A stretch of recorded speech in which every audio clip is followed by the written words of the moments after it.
जी, क्या कुछ कहना चाहोगे पिछली बार जो बाढ़ आई तब? मैं ये कहना चाहता हूँ जी, पिछली दफा बहुत ज्यादा जनता दुखी हुई थी और कोई भी नेता यहाँ आके कोई ऑटो ऐड की कोई सुध नहीं मिलती।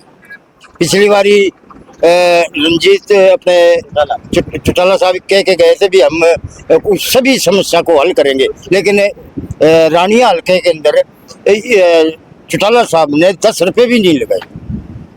धन्यवाद। देखिए जी, पिछले साल भी जब बारिश का मौसम आया था तो ऐसे ही पूरी नदी जो घग्गर नदी के नाम से यहाँ हमारा पूरा इलाका बाढ़ के खतरे से पूरा भयंकर माहौल बन गया था। ये तो हमारी किस्मत अच्छी थी किसान भाइयों की और सभी ग्रामीणों की, जो समय रहते क्या नाम है सभी ग्रामीणों ने एकजुट होकर तट बांध अपने आप बनाए, मजबूत किए। और क्या नाम है, और सभी डेरा प्रेमियों की भी, और सिरसा में जितने भी डेरा वाले जो सहयोगी हैं उन्होंने सबको यहाँ पे किसानों के लिए खाने पीने की व्यवस्था करी, तो मिट्टी के कट्टों की व्यवस्था करी, जिसके कारण हर तट को मजबूत कर पाए सभी ग्रामीण मिलकर। तो उस टाइम भी एक ही सरकार थी, सरकार की एक ही कमी नज़र आ रही थी कि सही टाइम रहते जो खर्चा उन्होंने बाढ़ से बचाने के लिए मिट्टी पे और तेल पे खर्चा किया, अगर वही खर्चा अगर नदी की सफाई कराने में वो पहले कर लेते तो उसी पैसा लगाने के बावजूद यहाँ पे बाढ़ का खतरा नहीं बनता। लेकिन बार बार ग्रामीणों की और सभी राजनीतिक पार्टियों के बार बार धरना आक्रोशन के बाद भी ये सरकार अभी तक नहीं जागी है और फिर दोबारा से वही भयंकर माहौल की स्थिति बन गई है। एक मात्र 2 दिन से हम देख रहे हैं, एक ट्रैक्टर लगा रखा है, इतना बड़ा एरिया है, हजारों सैकड़ों किलोमीटर का एरिया है और हमारे यहाँ टू डैम पे एक ट्रैक्टर लगा रखा है जो घूम रहा है, ना कोई उठान का चक्कर है, ना कोई सफाई है, ना कोई जेसीबी है, जिसका आने वाले टाइम में भयंकर नुकसान हमारे ग्रामीणों को उठाना पड़ सकता है। बाढ़ आने के कारण आपको पता है हर ग्रामीणों के घरों में पानी चला जाएगा, सारी फसल बर्बाद हो जाएगी और हमारे पशुओं का क्या हाल होगा। तो हमारी मुख्यमंत्री नयाज सिंह सैनी जी से पुरजोर मांग है कि आप जल्द से जल्द इस ओर ध्यान दीजिए, किसी भी राजनीतिक द्वेष को छोड़कर आप इस ओटू नहर की खुदाई कराइए और इन तटों को मजबूत बनाने का काम कीजिए।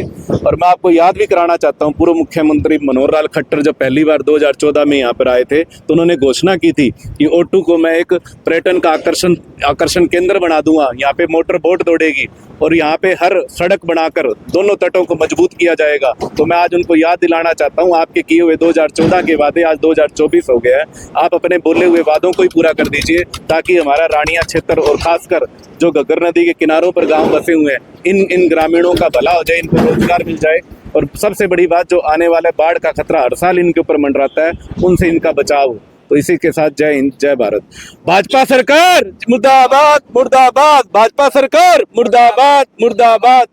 मुख्यमंत्री दुष्यंत चौटाला ने भी बड़े दावे किए थे नए ऑटो जीत के हम सफाई देखिए जी, उनके वादे खोखले रह चुके। उनका रिजल्ट पब्लिक ने बता दिया है। इलेक्शन में, लोकसभा इलेक्शन में पूरे प्रदेश में कहीं पे भी उनके बूथ पे जमानत तक नहीं बच पाई। तो लोगों ने जवाब दे दिया, उनके वादों का जवाब दे दिया है, कैसे उन्होंने काम किए हैं, लोगों को लूटने का काम किया, लोगों को धोखा देने का काम किया। और आपको मैं बताना चाहता हूँ, ये परिवार लोकदल का परिवार ही है, ये दूसरा हिस्सा है। इन्होंने हमेशा क्षेत्रवाद और अपने आप को मुख्यमंत्री का दावा करके बढ़ाने के क्षेत्र अपने अब कहते तो हैं ये हम आपके हैं, आप हमारे क्षेत्र के हो, आप हमें मुख्यमंत्री बनाओ, लेकिन ये बेकावा करके झूठ बोल के आपके वोट हासिल कर लेते हैं। यहाँ के ग्रामीणों के, अपने क्षेत्र के, यहाँ के क्षेत्रवासियों को बेकावा कर अपने वोट हासिल कर लेते हैं, लेकिन उसके बाद उनका कोई वो नहीं करते, कोई उनका दुख दर्द साझा नहीं करते। तो ये झूठी मंत्री, बिजली मंत्री, उन्होंने भी बड़े दावे किए थे भी ऑटो जीत की सफाई रानिया हल्के का विकास। देखिए, उन्होंने तो जो वादे किए थे, उन्होंने तो ये किया था तटबंध मजबूत करूंगा, यहाँ पे मैं मोटर बोट घुमा दूंगा, पर्यटन स्थल बनाऊंगा, रानिया को उपमंडल का दर्जा दूंगा, रानिया शहर में नहर का पानी पीने की व्यवस्था करूंगा। न जाने कैसे सैकड़ों झूठे उन्होंने वायदे किए थे। अगर मैं उन्हें चैलेंज करता हूं, अगर एक भी वादा उन्होंने पूरा किया हो तो आके मेरे सामने बहस करे भी हमने ये क्षेत्र का विकास के लिए ये काम किया। उन्होंने तो एक फ्लडी लहर ना, इससे पहले भूपेंद्र सिंह हुड्डा जी की कांग्रेस की सरकार थी जिन्होंने यहाँ पे घग्गर का नदी का पानी जोड़ने के कई गाँवों में काम किया। और मैं डॉक्टर केवी सिंह जी का भी बड़ा धन्यवाद करता हूँ, रानिया क्षेत्र में उन्होंने उस टाइम घग्गर नदी का पानी लाने का काम किया। तो इसलिए झूठा मंत्री और नकली मंत्री है ये, विधायक भी नहीं और फिर भी मंत्री बना बैठा है, जनता के ऊपर थोपा हुआ मंत्री है। तो इसलिए मैं तो इनसे खुला चैलेंज करता हूं, अगर आपने अपने वादों में इलेक्शन के टाइम जो वादे किए उनमें से एक भी वादा आपने पूरा किया हो तो आप हमारे सामने आके डिबेट करें और जनता आने वाले टाइम में इनको जवाब देगी वो अपनी वोट की चोट से। कितनी परेशानी झेलनी पड़ी? बहुत ज्यादा जी। अब दोबारा बाढ़ आएगी तो हाँ वो इस परेशानी झेलना पड़ेगा जी। कोई नेता को नहीं है बैठे सुनाई ना आज कोई नहीं है। घूमते रहे जी पहले अपने जब से अपने राजनीति में मतलब चल रहे हैं, वो ये अपने जो ऑटो हेड की तरफ बहुत ज्यादा सोच रहे हैं जी कि भी जनता दुखी ना हो।